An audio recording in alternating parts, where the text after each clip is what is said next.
I know this is our third talk this week. We started with computational social science, we went to graph theory, and now we're at computational folkloristics, because I want to say computational folklore. So it's my pleasure to welcome Tim Tangherlini to the Network Science Institute. Tim is a folklorist, as I said, and he has lots of papers in lots of the folklore journals, but he also has papers in PLOS ONE and IEEE Computer and Communications of ACM. And one of the things that Tim does is that he consults for big films. So you probably know Frozen. So he was a consultant for that. So he's consulted for Disney, National Geographic, PBS. He is a fellow of Society of the Advancement of Scandinavian Study, a fellow of the American Folklore Society. And the other aspect of Tim, which is different than other humanists, is that he's been very successful at getting money. So he has research money from national. I'm just talking because I've been married to a humanist with no money. So he has funds from National Endowment of Humanities, National Science Foundation, and National Institute of Health, the Mellon Foundation, Guggenheim, Google. And I think we met about 10 years ago at IPAM, so the Institute for Pure and Applied Math down at UCLA, and ever since he's been my humanist. So I go, the real humanist, not the philosopher, you know. So thank you so much for visiting us. Yeah, and thank you so much for having me. It's a real delight. I grew up not too far from here. I grew up in Worcester. And so if I get really into my talk, I will start talking like a townie from Worcester. And, it's not because I'm making fun of anything around here. It's just that's the way I talk. So I hope you'll bear with me. This is work that I actually have been working on my entire life because it's all about storytelling. And I'm very interested in stories, how they are generated, how they circulate, and how they impact our decision making. And so I think of storytelling as a deeply political undertaking. And whenever I'm telling a story, I'm negotiating with the people who I'm talking to about cultural ideology, which is kind of a shorthand for, yeah, it says play, but it's not going to play. Shorthand for beliefs, values, and norms, right? So our cultural ideology is made up of norms, values, and beliefs, and we tell stories to negotiate that. And here is something that caught my attention as a folklorist, was on the one hand the scandal of Bridgegate, which you perhaps know. Governor Chris Christie and his inner circle were involved in a cover-up on a political payback operation to create traffic chaos in the district of a mayor who had not come out to support Christie's re-election bid. And so they thought, what better thing to do than to shut down exits to the bridge and cause 5 days of absolute Carmageddon. And so what was interesting was that as the conspirators in this Bridgegate went to trial, WikiLeaks began leaking hacked emails from the DNC, and this formed the basis for Pizzagate, which as a folklorist was a fascinating series of stories that were circulating that set up different people in the realm or in the roles of villains, and the types of villainy that they were engaged in were deeply folkloric. And so one of the things that I was initially interested in is, you know, how much interest was there in Bridgegate, and when did it really start? And we go all the way back to when Bridgegate starts in August of 2013. Obviously nobody's searching for these things. And it's not until the election week that we get this crossover point where Bridgegate drops and Pizzagate goes through the roof. So there's kind of an interesting overlap of these two different scandals. One, an actual scandal, and the other one, not an actual scandal. So today's talk, I want to give you some basic folklore theory because I'm not sure how many of you have basic folklore theory. Something that that we do poorly in this country. But I think aligns incredibly well with what's been going on here at Northeastern in some of the research. The problem of fake news, which is I understand Coles to Newcastle, I apologize for that. The connection between fake news and legend. So legend is what I study. I'm going to tell you really how I conceptualize legend, what it means as a genre, and it's probably different from the colloquial use of the term. A brief overview of Bridgegate and Pizzagate, and then we'll go into a model of legend structure that's a generative model and goes beyond sort of the formalism of 1920s Russian folklore scholarship. And we'll work on Danish folklore as our target. We'll derive a three-level model that gives us a possibility for generating stories ourselves. We'll apply the model to, no, these are Danish witchcraft narratives. They are not Danish witchcraft anti-vaccination narratives. They're Danish witchcraft narratives and then anti-vaccination narratives. So they're two different things, although there's a little bit of witchcraft in there. And then Pizzagate, we'll go back to Pizzagate at the end. And this is something that I've been speculating about just in the past few weeks, is can we model conspiracy based on this idea of modeling legend and rumor? So why folklore? Folklore is something that emerges from this productive tension between individuals and tradition. And so tradition are the things that we are enculturated in. These are cultural expressive forms that we grow up with. And it's part of our growing up in communities. And whenever we join a community, we become enculturated to the community, and we're exposed to the various cultural expressive forms of that community, and that tends to be quite conservative. So we often think of traditional values as being conservative values, and by conservative I mean it doesn't like to change that much. Whereas individuals, we all are unique and special individuals. I know our parents told us that as we were growing up. And we all have our own ideas, and we come into groups, and we try to change the groups, we try to change the expression. And because this is a negotiation with a whole social network, it's very hard to shift those ideas, right? So we might nibble away at the edges, but it's very unusual for something to completely change the underlying cultural ideology of any group. So this is really what folklore is. We're studying individuals and tradition, and of course, folklore circulates on and across social networks. That's why I was giving a talk at Facebook. I said, you guys have created the world's largest self-archiving folklore collection.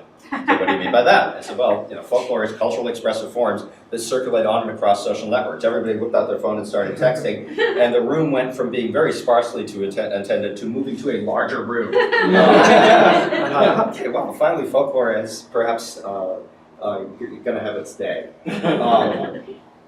Because of this type of circulation, and we're telling stories all the time, we become incredibly efficient at encoding this cultural ideology in our storytelling. So these stories that are circulating in these social networks are very efficient ways of communicating ideology. So efficient that they can be very short. So there's a shorthand that creeps into folklore. Legends and rumors. You're probably familiar with rumors, and you're probably familiar with the idea that rumors actually thrive in low trust or low information environments, right, where we don't know what's going on, right? So what do? We appeal to our social network. Oh yeah, I heard that there were tanks on the streets of Tehran. Okay, and so that circulates very rapidly. Oh my God, there are tanks on the streets of Tehran. So we were doing some work on the Iranian uprisings, and this was one of the tweet cascades that, or Twitter cascades that had the longest staying power, for example. Rumor is interesting because it moves in this very gray area between narrative and real-world action. Legend tends to be retrospective. So I tell a story about something that happened and a way of dealing with what happened, and there's a resolution to that story. Either the person does well, or the person does not do well, or it's neutral, right? So there's some evaluation of whatever strategy is used in the story to deal with whatever happened, whatever triggered the story. Rumor stops before it gets to a resolution. It really asks you, what are you going to do about it, right? So something happens, here's what we know, or alleged to know, and that circulates quite widely. So legend are short, believable, mono-episodic narratives that are told as true, often in an informal setting. You go out with friends to drink or to eat, and you start sharing stories. Oh, did you hear what happened to Bob? Oh, what happened to Bobby? Oh man, it's terrible what happened to Bobby. He was out at the reservoir. Switching into Worcester, I'm sorry about that. He was out at the reservoir and, with his girlfriend, whatever it is, right? You're like, oh my God, right? So now I've got this information about, maybe the reservoir is a little bit dangerous, right? So maybe we shouldn't go there at night, and it's terrible what happened to Bobby, he's one of us, okay? So we're familiar with these. It's like, yeah, that's not what happened to Bobby, that's what Jimmy says. And then he tells a different story. We're negotiating all the time the endings. Circulates like this. Rumor is really hyperactive. It's like it goes viral, right? So rumor is a viral state of legend, but it often stops short of telling you the ending. It pushes it into real world action. It basically said, this has happened, now what are you going to do about it? That is actually a very powerful thing. So it takes narrative and it then shifts the attention from narrative into decision making. Which means that legend and rumor are actually closely related to, this is not fake news, these are the facts. Pizzagate. You recall what happened at the end of Pizzagate? What happened at the end of Pizzagate?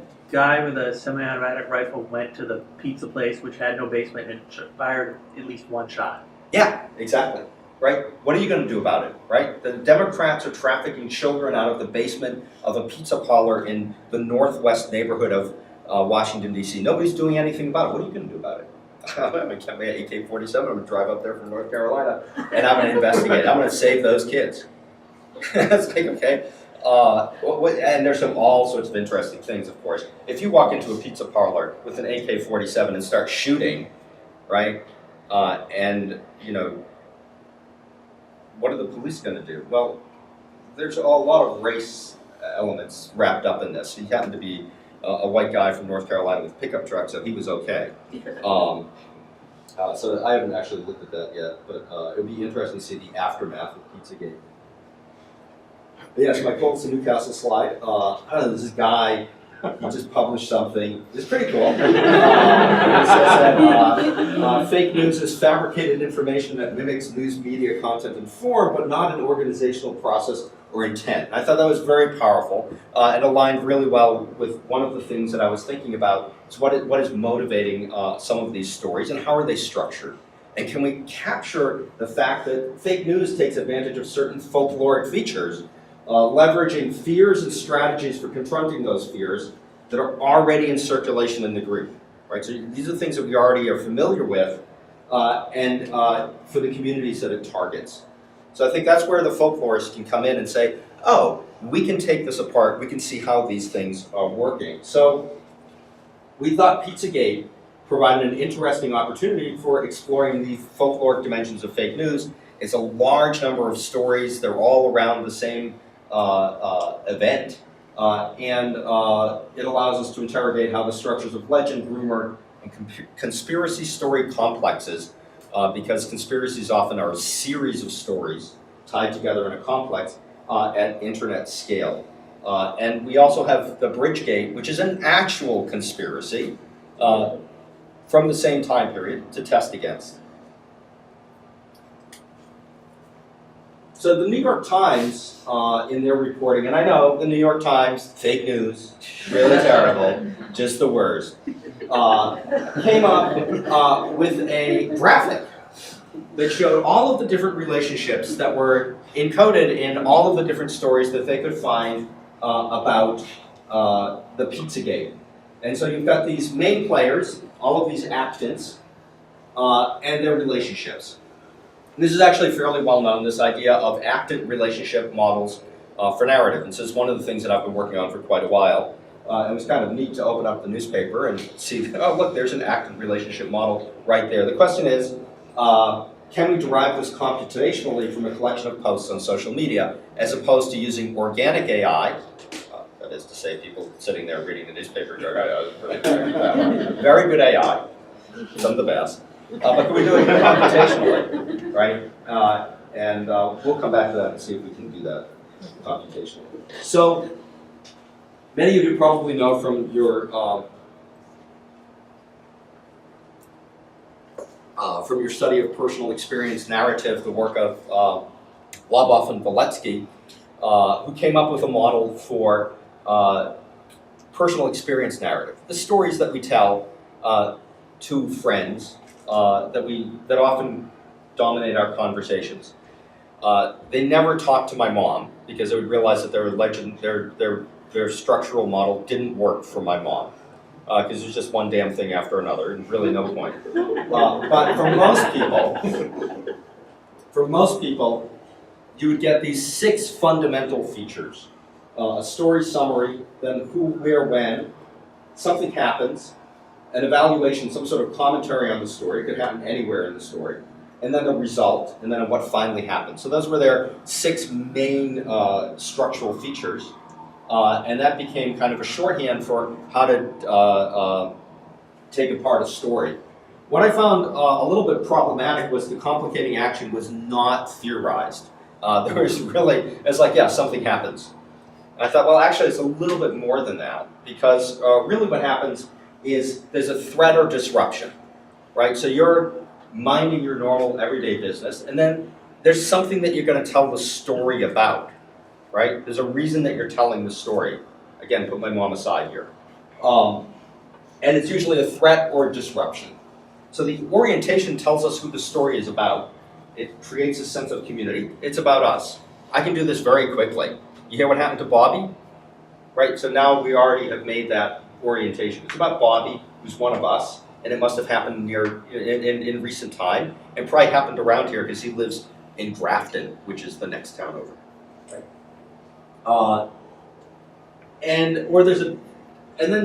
There's some sort of threat or disruption to one of us. And I think this is important. The number of threats is not unlimited, right? You can't just choose anything and have a story that people are going to listen to. Right? You can choose anything, but people won't listen to you. And we're social beings. We like to be listened to. So I'm giving a lecture, right? Tina said, Tim, come to Boston, people will listen to you. I said, how do you know that? She goes, well, lock the doors. Come on the 11th floor. It'll be raining outside. Nothing better to do, they'll listen to you. Okay? We like to be listened to, we like to tell stories to people who respond, right? And so one of the ways to do that is to make it relevant. And so there's a cultural determination, there's a limiting factor on what kinds of threats or disruptions are okay. And has anybody seen Ghostbusters? A classic movie. They've got a theme song. Anybody want to sing it? Who are you going to call? Yeah, just before that. Just before that. If you see a ghost. Yeah, when ghosts appear in the neighborhood, that's us, right? Ghosts appear, that's some sort of threat or disruption. And then it asks, who are you going to call? What's your strategy for dealing with that? Okay? And here the answer, of course, is Ghostbusters. But if you look at something like The Exorcist, right? When your child is possessed by Satan, just for example. It happens. It does. What's her first strategy? Do you remember what she does? Tylenol. She gives Tylenol. She gives Reagan Tylenol. It's an off-label use of Tylenol. Right? Take 2. Right? Tylenol doesn't work. Goes to the physician. The physician's like, revaccinates them for mumps and measles or something like that. That doesn't work. Then they go to the psychiatrist. That doesn't work. They go to all these psychiatrists. That doesn't work. So they're iterating through these different strategies, and they're rejecting them. It's not until they go to Georgetown University, which has a department of exorcism, down in the basement, so it's not very well funded. But after the movie, it got much better funding models. And they find The Exorcist, right? So now you see that there's an ideological evaluation of the strategy, right? Get rid of that damn science. It really is religion that's going to solve this kind of threat to the integrity of the family, right? The family was already deeply threatened because she was a Hollywood elite, and B, she had divorced her husband, right? So from a Catholic perspective, it was already a family in dissolution. So again, it's a highly, highly ideological. When I start telling stories like this, my strategies, my threats that I choose, and the strategies that I choose, and the outcome of those strategies endorse an ideological position. And so you can cycle through this as many times as you want, and the success or failure gives us a strong indication of what position the storyteller is endorsing. So I'm not the first person to try and formalize storytelling. In fact, that's what the whole field really was all about. You probably know Vladimir Prop, not personally, he's dead, but you may have known of his work on the morphology of the folktale, where he came up with this two-level model, the story level, and then the deep structure level. And he said, really, fairy tales are all of one type, right? They all tell the same story, right? And then people just make use of that underlying structure as a way to structure their own story. And so it becomes kind of an algebra, right? I want a hero. What am I going to choose for a hero? Your favorite hero? Do you have a favorite hero? Like a folklore? No, whatever. Christian Amakor? Christian Amakor. Okay, so Christian Amakor is the hero of this fairy tale. Do you have a favorite villain? I think a dragon. Hitler. Okay, so we're now got Christian. We got a story about Christian Amakor, and then we have to fight Hitler. Yeah, right. And then we can build it according to the various episodes of the fairy tale, and that's how we generate a fairy tale. Okay, so that's this kind of model. You internalize the structure, and then you produce stories that eventually conform to the structure.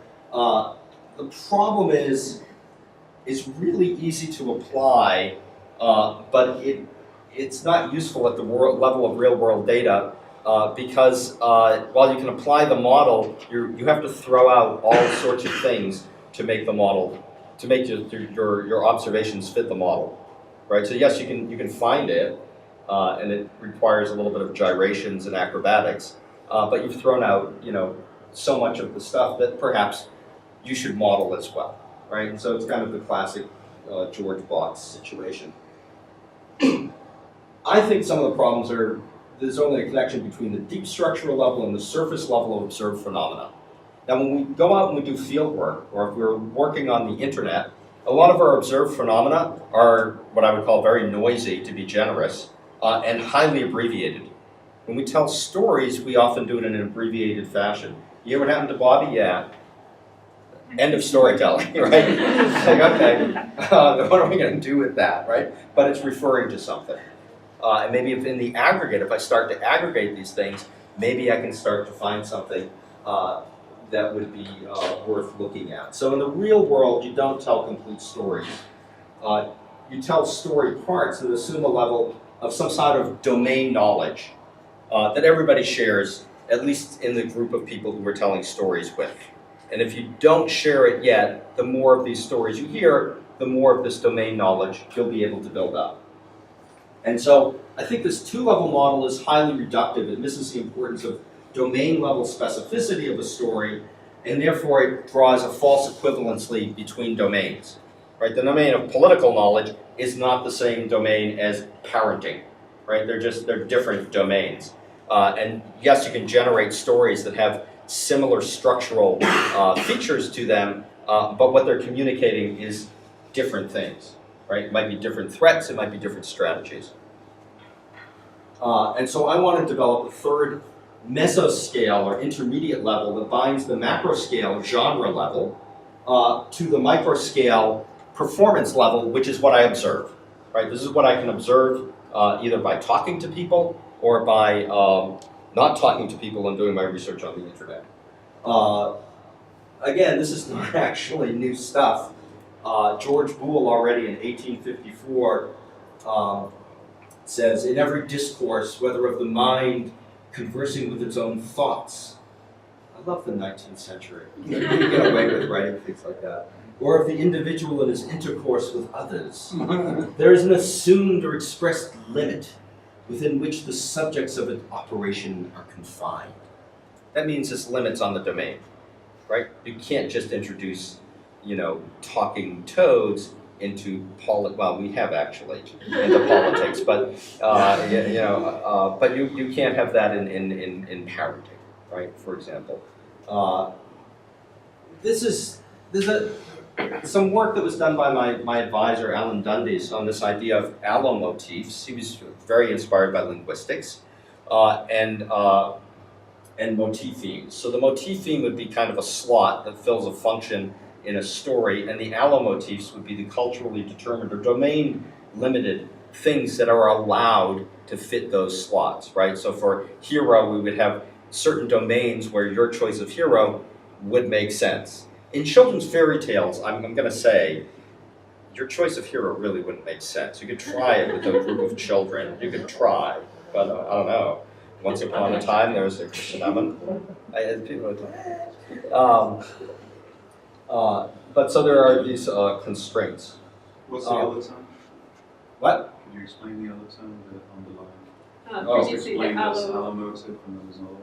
Oh yeah, so motif themes, these are slots, these are functional slots. Villain, hero, something like that. And so allomotifs are things that can be plugged into that.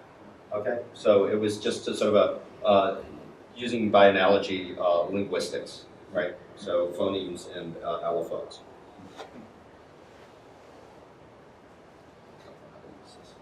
Is that right? Yes, okay. So my thinking is that threats and strategies are determined by the domain. There are cultural constraints on the available actants and relationships. In every domain, knowledge domain, there are going to be limits to these range of expression. And so we can formalize this as an actant relationship model. And we start off doing it pairwise, right? So what are the relationships between actant A and actant B in a certain context? Right, so I can find the context by saying a sentence, for example, or a group of sentences, could be a context, and then I can find all of the actants, that are subjects, and all of the actants that are objects, and find the directional relationships between them, and perhaps I can start to aggregate those relationships in some way that it isn't just one word, but rather groups of words relating to some type of relationship. So this is what we want. For any domain, we want to discover the actants and the relationships. The narrative, the sequencing, this is hard, and this is something that we've been working on recently, but we're starting to get pretty good sequencing. What we've been looking at to do this is where we have a ground truth, where we know the story. So we've been looking at Goodreads, and we've been taking all of the reader reviews of Goodreads. Reader reviews are very funny because they do what no humanities professor wants their students to do. They give you plot summary. But for me, that's great because they're retelling the story. So in Goodreads, in the aggregate, everybody who reviews The Hobbit is going to tell a consensus model of The Hobbit. And then I can compare that to the actual Hobbit. And so that gives us a nice differentiation there. So this is kind of the general idea of what we're doing. We've got relationships, we've got context, we've got actants, we've got this large-scale data, and this is hidden, and this is what we want to discover.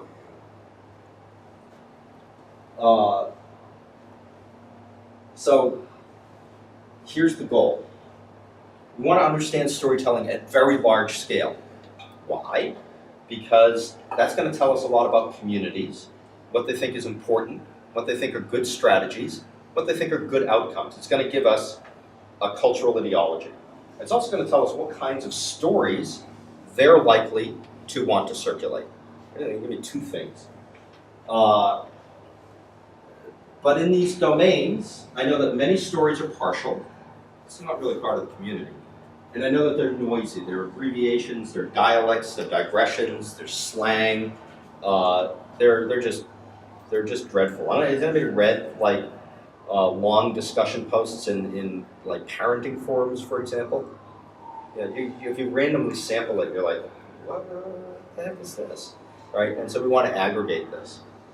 And so can we use this model to understand what is being talked about, what the underlying narrative framework is? So when we start to aggregate all of these actant relationships, what's going to start to emerge is a consistent set of actants and relationships. And now we're finding sequencing. So we're going to get a framework that people are activating when they tell stories. Right? So when I tell a story, I'm not going to tell you the whole narrative framework, but my story is going to be part of the underlying narrative framework. So here's the overall model that I'm working on. I've got a tradition context. This is the cultural context in which stories are told and circulate. And there's a certain different genres, and they each have their own structure. And that's going back to this two-level model, Fabula and Sujet from the Russian formalists and things like that. It seems to be a fairly stable kind of thing. And so here's where we get things like orientation, complicating action, threat, and complicating action strategy and result. So the most basic building blocks of a story. And there could be all sorts of different types of genres there. I think this is very important. The tradition context is this context in which stories are recognized as meaningful. If stories aren't meaningful, you're not going to tell them, right? So if we find stories in a group, we know that they're creating meaning. Why? Because you don't do meaningless things, right? You need to only think about your celebration of Squirrel Day and the nose sausage dance. How many of you celebrate Squirrel Day? How many of you remember the nose sausage dance? No, you don't. Squirrel Day doesn't exist, and no one does a nose sausage dance because they're meaningless, right? So they haven't been perpetuated as traditions, right? So we know that things that are being perpetuated are meaningful on some level. And so I think that's actually really important. The narrative framework is this mesoscale. This is information knowledge area in which the framework is anchored, right? This is domain dependent, right? Stories that circulate in a domain that makes sense in that domain. And this is where we're going to find actants, relationships, and sequences, right? Which are kind of based on this underlying structure. And then finally we get up to what we observe, which I call the performance context, right? You can call it whatever you want. The observable context, right? The performance context is when I'm telling you a story, right? It might be the framing of that story, how I tell the story.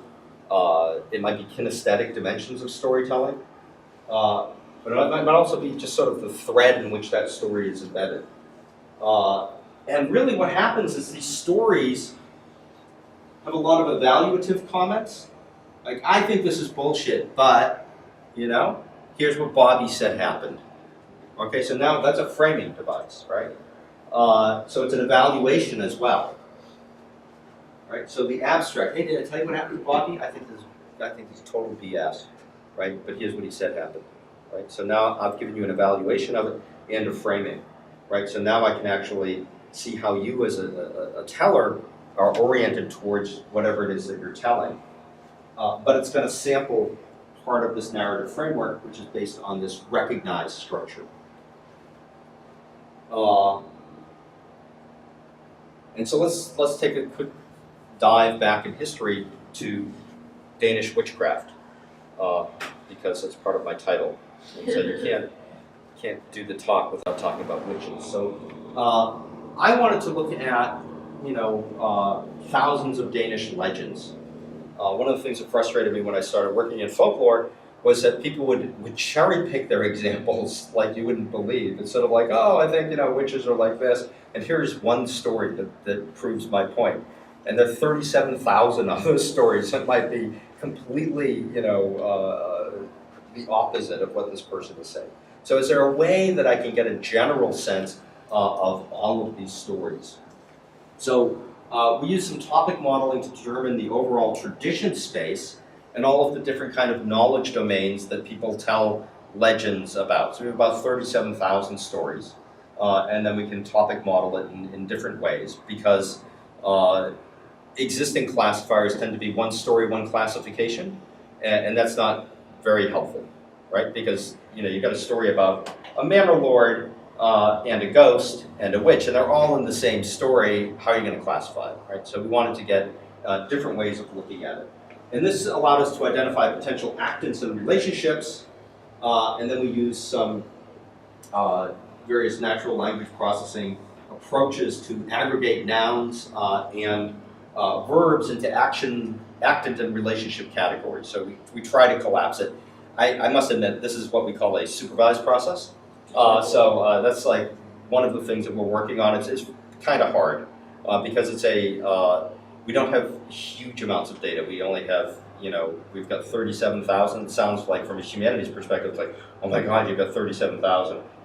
But from these NLP perspectives, it's, oh my God, you've only got 37,000. So we're right now, it's a supervised process. Then we apply the model to all of the stories we encounter. We aggregate continuously and we find the main actors of relationships. We can determine a series of groups of clusters in the legend space. This is some earlier work that we did on trying to find structure in this legend space by using a bunch of different information for each story. And then we found these higher level domains. This one happens up there to be farms and creatures on farms. Things like household spirits, ghosts, all of these kinds of things that if you're a farmer, you're going to be concerned about. And we say, okay, those are all these stories that are in this similar domain. There's another domain, I think it's probably this one here, which is witchcraft. We select a story from the domain, and you all recall it's in high school that they teach Danish in Massachusetts, right? Yeah, so you all recall your high school Danish. Stedet i Sundeved, hvor en kone som hedder Else Michaels, blah, blah, blah. So a place in Sundeved, there was a woman who was named Else Michaels. She went around bothering people. She took milk from the cows, or she snuck into houses and threw something on the pigs so they would be confused and run around. If somebody came around, she would turn herself into a bunny rabbit. And when the girls in the morning came out to the field to milk, they could see her going around in a corner of the field, and she was a bunny rabbit. One day she was running around like that. They shot her in the leg, and then Elsa Miklos was lying in bed for a very long time. Right, so they shot the bunny, and it turned out she was a witch. Right, she was a milk carrier. She was stealing the milk. Okay, so it's kind of a classic story. We've got a farm, we've got a person, we've got a witch. She's inside. We've got the hired girls, fields. Witch is the harm agent. What is your strategy? Shoot the witch. What do you shoot a witch with? What do you shoot a witch with? You guys recall? You don't know what you shoot a witch with. What would you shoot a witch with? What? A water cannon? A water cannon? No. No, the witches don't mind water. Silver button. Right? Silver button. Shoot a witch with a silver button. Right? Because that can hit them. Right? So why a silver button? Well, because you're using a domestic implement in a way that it's not intended to be used. She uses an oven broom to do what? To fly, yeah. Do you use oven brooms to fly? No, unless you're a witch, right? So you're using something domestic to do something that it's not intended for. So you fight one inversion with another inversion. It's a very well-known strategy. And so storytelling knows it. Yeah, so we shot her. What's also interesting there is that's local solutions to local problems, right? We don't call for the minister, who's from Copenhagen. We don't call for the authorities, right? Take care of it ourselves. Right? Which is actually one of the rising ideas of the Farmers' Party in 19th century Denmark from when this was told. Right? So it's local solutions to local problems. That's kind of cool. Here's what this story looks like when we just match the relationships and actants that we find. So we find workers who use tools and care for farm animals. The dotted lines are ones that we don't actually, that aren't overt. So we have to infer those, right? We know them from other stories. We've got a witch who's using power and she's controlling animals. She's harming these farm animals. The animals here are wild animals, so she controls these bunny rabbits. She's harming the farm animals. She's stealing farm produce, and the workers eventually repel her. You can see where we need some sequencing on this, but we'll get it eventually. You mentioned that you supervise this. So are these your categories with which you supervise? So these were actually pretty easy to collapse, and so those got collapsed automatically. There were other ones that we had, Automatically. yes, automatically, right, yes. There are other ones that we had to supervise, right? Like, so P also means just girl, right? But in this context, P means hired girl on a farm, right? So I have to disambiguate that. And so that's that kind of supervision. So it's not like I'm going in and making up the categories, right? So at first we used like a WordNet thing and that didn't work too well. But we have a hierarchical topic modeling, and so those start to come out pretty clearly. Good question. When I take all of this, all of the witch stories together, these are the relationships that I get. And that's kind of cool because any witch story that I then select from my 35,000 is activating part of this network. Right? So that is the network of witch stories. What's interesting is it intersects with another domain, which is the domain of ministers, priests, and Satan. Right? So we start to get this religious intersection as well. And I'm starting to think that witches might be part of a grander conspiracy because they're taking part of multiple domains. And so these stories are starting to activate these multiple domains. So we're now going back and reassessing some of the things that we're discovering here, and we weight the edges by an aggregate count. So over the 35,000, here's how often we see this relationship, and certain relationships just sort of fall away because they don't happen that often. So if it's like a count of 1 or 5 or something, it's not going to show up in our graph. Those whole other different group of papers are based on these things that are not caught by this model. Those borderline cases, I'm very interested in stories that are kind of anomalous, right? So what is going on with those? But that's a different talk. Maybe next year. So the main actors. 10 minutes. What? 10 minutes. 10 minutes. Okay. So I already showed you what we have for main actors. So now what can we do with this that's cool? We can generate a story that fits into 19th century Danish legend tradition. We can identify when there are changes in threat agents, objects of threat, or strategies, because we've got time and we've also got location on all of these stories. So we can see if strategies actually have something that's location-based. Since I know a lot about these parishes and their political and religious orientation over time, I can start to correlate them with that. And so we can think of classes of narrators and political and church-based profiles of the parishes where these people lived. For a folklorist, that's really cool. All right, that's sort of like I feel vindicated after years of banging my head against this stuff to be able to start to find these patterns. It allows us to look at dynamic change in knowledge domains from the aggregated storytelling of thousands of individuals subjected to the same social, economic, political. It's starting to sound an awful lot like the present day, isn't it? And so we wanted to look at vaccine hesitancy. It became pretty clear in 2014 that there were a lot of people who decided, I'm not going to vaccinate my children, and they had different motivations, right? And this led to basically a public health crisis because measles was done, it was eradicated, and then all of a sudden it came back. And why? So there was a diminution of herd immunity, and the question was, who are these people? What are their concerns?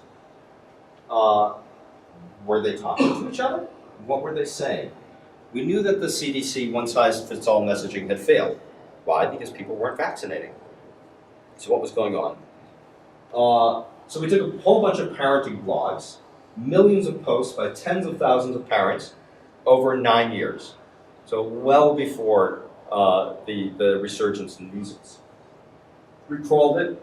We did some network detection and found the different groups of parents and how they were communicating with each other. There were some that were star-shaped networks, and there were others that were much more, what would I call it, interconnected, right? There was nobody with super high centrality. There were some that had super high centrality. There's one where there was like an anti-vax person who just got amplified through the network. And there's another one where there was a physician who was trying to single-handedly beat back the amplified message. Hats off to her. and actually sent her a note and said, here's where we found you, and good work, and how can we help? And so we wanted to think, what are parents talking about in general, and then in the specific vaccine area. So we have this topic modeling, this hierarchical topic modeling, which I can try to tell you about, offline, which is called conditional random walk with traps, and it's a context-based hierarchical topic modeling that allows us to cluster words and get a hierarchy of topics below that. And then we were able to find actants and relationships, and then we modeled the stories and story parts and aggregates. It's the same thing that we did for the witches. And one of the very top-level topics we found was exemption. In all of these parenting blogs going back 9 years. So already 9 years ago, people are talking about exemptions for vaccines. So how do I get an exemption? And a lot of the talk circulates on these. Here are the couple of the communities. This is the anti-vax person and her community. This is the pro-vax, and this is the anti-vax person and her community, for example.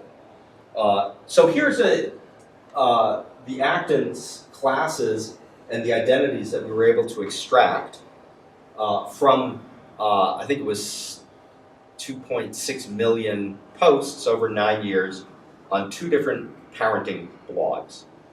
And here's a sample story. This is what I mean by, these are really noisy and very partial. A friend of my daughter got her shots for this one and now has multiple health issues, anxiety attacks, rashes, and a lot of fatigue. My girl's not getting them. No way. Okay. So if we look at the structure, the orientation, a friend of my daughter, she's one of us, got her shots, strategy, right? For this one, there's some disease, this turns out to be HPV, and the result is harm, right? So that strategy resulted in harm. So I'm going to go back and have a new strategy. I'm not going to vaccinate. No way. I'm going to evaluate that. No way am I vaccinating my daughter, right? My dear daughter, right? Actually, abbreviate that. MDD, my dear daughter. It took us forever to figure out what the hell that meant. MDD, right? My dear daughter. And so that's what we're working with. But as we start to aggregate those, all right, well, here's a graph of this, right? And so this is the problem is with these nested stories, they get very mixed up. And so we're trying to play with how do we pull out a nested story. So we're still working on that, right? So a story that comments on another story and then proposes a new strategy. But when we aggregate it, these are the underlying relationships and actants that we find. And what we found that was really, really, really astonishing was vaccine preventable diseases, while they are mentioned, have no real relationship to anything in the story. The thing that's threatening are vaccines. So if the vaccines are the threat, of course you're going to come up with a strategy to avoid the vaccines. The diseases aren't the threat, because then the obvious strategy is vaccinate the kids, right? It's the vaccine that's the threat. And so that was like, oh my God, that's very interesting. So how do you come up with strategies to avoid it? Sometimes you use religious institutions. Maybe we could do outreach to religious institutions that might help avert this type of maneuvering, using the religious institution as a ploy to get the exemption. You can also recognize that religiously coherent communities might have diminished immunity, right? And maybe you recognize that. And from a public health perspective, if you recognize that, that's like 80% of the game. You can actually come up with strategies to address that once you recognize the different types of communities. And there are lots of other communities as well. My body's a temple, I'm not going to put anything in that. Keep your government hands off of my Medicaid. All of these different kinds of communities all have different narratives that resonate with them. Even though the end result might be the same strategy, don't vaccinate. Right? So you might get to the same result, but you get there from different perspectives. And so we want to come up with messaging that resonates with those people, that respects their cultural ideology. You can't change it, I already told you that. So you've got to respect it. You've got to have a story then that can mesh with the cultural ideology, because there's just very little chance that you're going to change the cultural ideology. And this brings us back to Bridgegate and Pizzagate. We call this the Wall of Crazy for Pizzagate, and it is just, if you look at it, it's a wall of crazy. We want to look at the well-known domain of political cover-up, and so this was our first extraction on the Reddit for Pizzagate. And this is our extraction from Huffington Post and USA Today for Bridgegate. And we thought, wow, maybe real life is a hell of a lot messier than the fictional world. This might have to do with cognitive loads. There might be a cognitive limit to how many people that we can keep in mind when we're telling a story, right? And so I'm going to reduce it to that cognitive limit, whereas the real world doesn't care about your cognitive limits, right? I know you're all unique, special, and stuff, etc. The real world doesn't care about your cognitive limits. So the first thing we wanted to do is, could we match the New York Times graph, because we thought, well, that's almost like a ground truth. And are the things that they missed.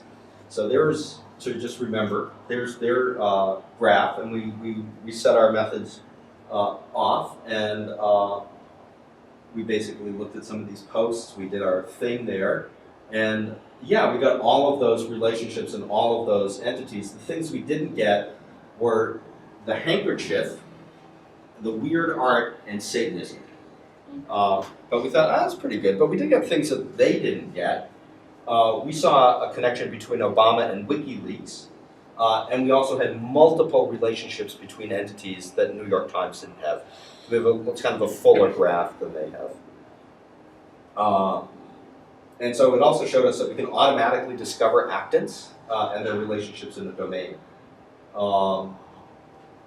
And as actants and relationships are active, they either become emphasized or de-emphasized by their weights. When we look at Bridgegate, we wondered, was there a narrative that coalesced very quickly? Like Pizzagate springs fully formed out of, it takes 2 days and you've got this fully formed narrative. Bridgegate maybe take a little bit longer. And that's actually what we find is we started to look at sub-stories and main actants. We got a lot of information about these people, but it took quite a while for us to get the, this full picture, because things came out over time. Yeah. So how much of this was done computationally? This is done computationally on Huffington Post and USA Today. Yeah. Can you speak to the supervision here?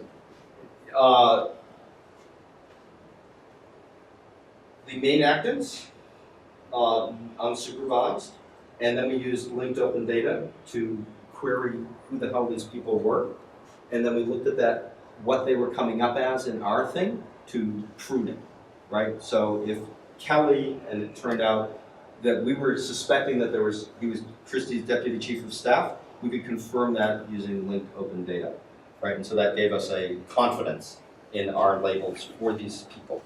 And I think with supervising means, can I send the data to your box, press a button, and this comes out? Yes. Or like, Yeah. I as a human being have to as of supervise 3 it? weeks ago, yes. Okay. Yeah. And the edges, like Christie 5, Kelly? was Yeah. There's some other edges that are a little bit that are in there, but they're not as robust as these edges. So these are the robust, the high weight edges. Right. So we know that Christie fired Kelly.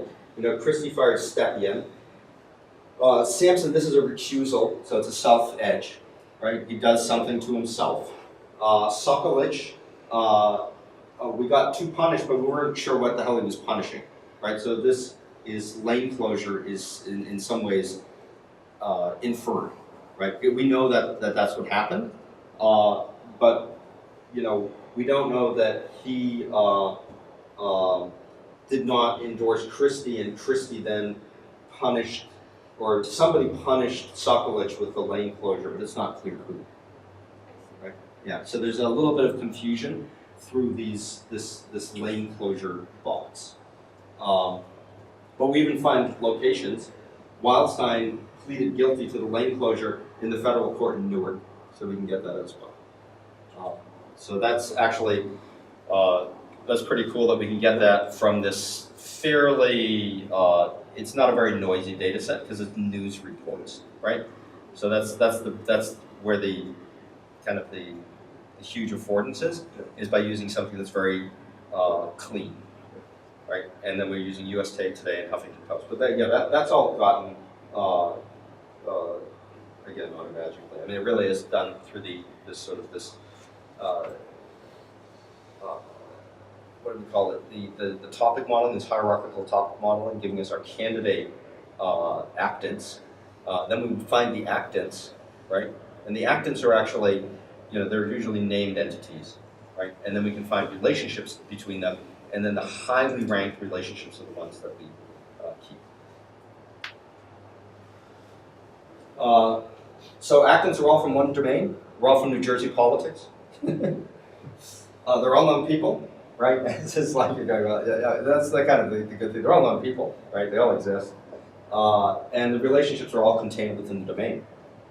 And the story emerges over time with many additions and pruning of the underlying actants and relationships. So it was very messy if you take everything all together, but they routinely prune it and things like that.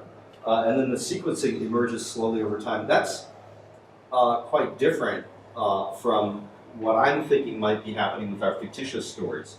They have almost no delay between the first appearance of their core actants and relationships, and the core actants are stable and complete from the start. So those are two hypotheses. I don't know if that is correct. And this gets me towards this generative model of conspiracies because they cross multiple domains. Remember, the legend was based on two domains intersecting and disrupting each other, right? Our domain and something disrupts our domain. Here, witches. Actants have a normal profile in one domain might take on a nefarious role in a separate domain, and each of these domains can be marked by their own corpus of threat and strategy. So conspiracies are three or more domains. Pizzagate mixes the domains of politics, Clinton, Obama, Podesta, food, comic ping pong, elefantis, pizza. It's something that there are a lot of stories about pizza threat or food threat. Kentucky Fried Rat, for example. You're familiar with that. The finger in the pizza, all of these kinds. Those are food threat, two domains. Parenting and living at home and food threat, right? But so here's a food domain. And then children and threats to children, tunnels, cannibals, pedophiles. I didn't know cannibals were actually a threat to children anymore. And then the conspiracy comprises the interdomain edges that connect these otherwise disconnected domains. So here we have politics, right? We can find that, these people, actants in our Pizzagate stuff. And we have the food, and those come out very clearly in our Pizzagate stuff. And we have the children, and here you see the children are one of the links between families and children area. This is Edgar Welch. He's our guy with our AK, was it an AK-47? I think, or whatever, one of those guns, AR-15, whatever it was. And then the interdomain links, there's where the conspiracy is WikiLeaks, right? So it's sui generis. It's not part of any domain. And the thing is that I want to tell this story because it puts me in the know, right? And I know from my access to these WikiLeaks that these domains are connected, and they're not connected in a good way, right? And so it's even more threatening, right? If it's just one domain, I can come up with a strategy for dealing with one domain. But what if it's a whole bunch of domains, right? So now everywhere I turn, there's going to be a threat. So how am I going to combat that? I think that's kind of the appealing thing of these conspiracy theories. 1 minute. Which is great, because I've only got one last slide. So I think that a 3-level model of narrative that includes this generative framework on the mesoscale provides us with several things that we can do now that we couldn't do before. We can understand stories and story parts in a much more inclusive way than we could before. We can identify actants and relationships, as well as emerging changes in those very quickly, right? So all of a sudden, there's a new threat agent. I can discover that. It comes out, and if it gains traction, the edges connecting it are going to get more and more weight, and that can happen very quickly. It can help us identify when stories include actants or relationships from multiple domains. So this might be an indication that I'm dealing with legend or conspiracy. So this might be one of these early early detection systems, like, this story is crossing a bunch of domains. I'm going to target that. I'm going to say this is a candidate for further exploration. It could be that it is actually what's happening, right? It's like, yeah, no, it could be that there's a tunnel underground of the pizza parlor and they've got a sex ring going on and it's run by Clinton. Could be, right? But I'm concerned about that because it's crossed these different domains. Real life doesn't usually do that. And it can help us to identify communities of belief. Who is it who's circulating these stories? And so I want to thank all of these people as well as you, my lovely audience. You've been a great audience. You laughed at my jokes and made fun of my accent, so that was cool. And I've worked with all of these people, continue to work with them, which is cool that they continue to entertain my ideas. Here are some references, they're tiny, and I'm going to go blasting through it, but I can make slides available so you can go and look at those references. And there's the necessary funding slide with lots of numbers on it. And I am willing to entertain. I don't guarantee that I'll be able to answer, but I can certainly entertain whatever questions you might have. Thank you.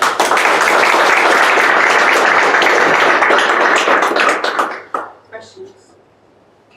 Yes. So I was wondering, I mean, again, this difference between the factual and the fictional. Is it possible that things like Pizzagate were simply authored by one person in a fully formed narrative that just got stuck out there versus things that were pieced together from if investigative reports take a while to evolve?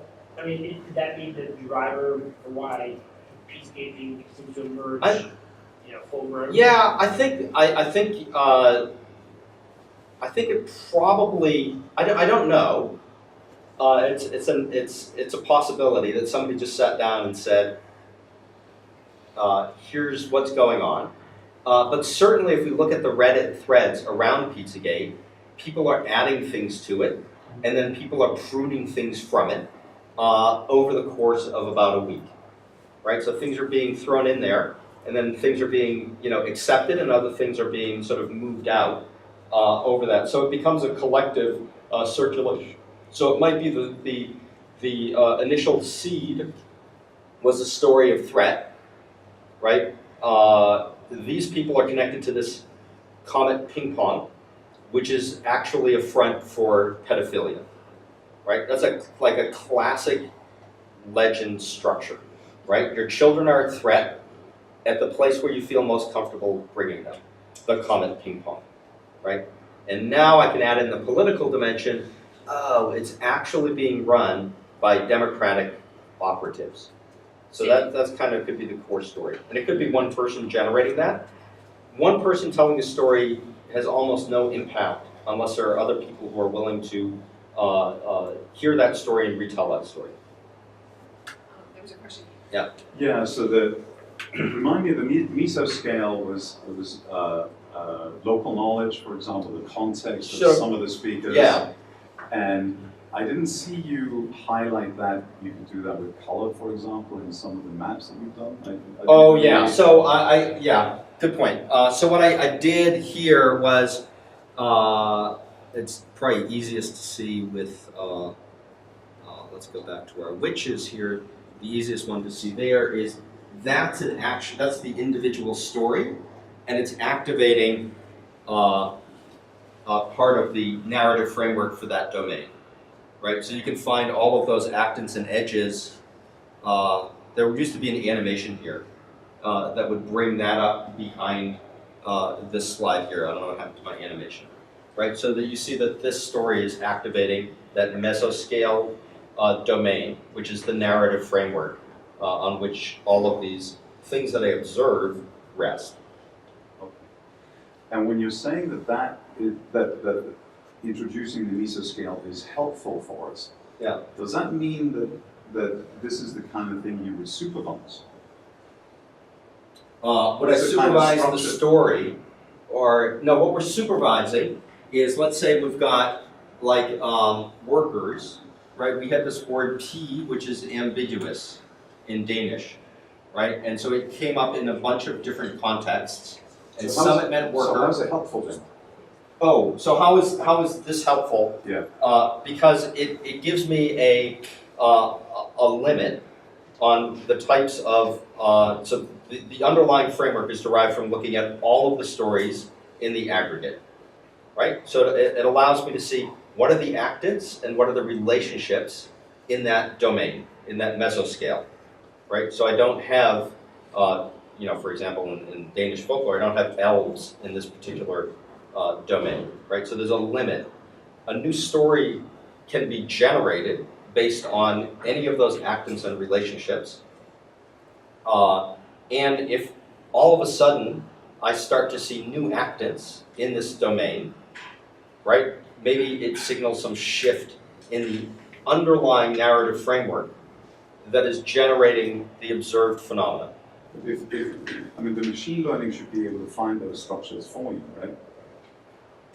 Yeah, Well, that's what it's finding the actants and the relationships, and then because the relationships are based on words, Yeah. right? We have to aggregate those words into classes. Yeah. And sometimes we have words that have some sort of ambiguity, and That's so why we you have need to, supervision. yeah, and so that's where we need the And that's the supervision. only place you need. That's the only supervision. place we need the supervision.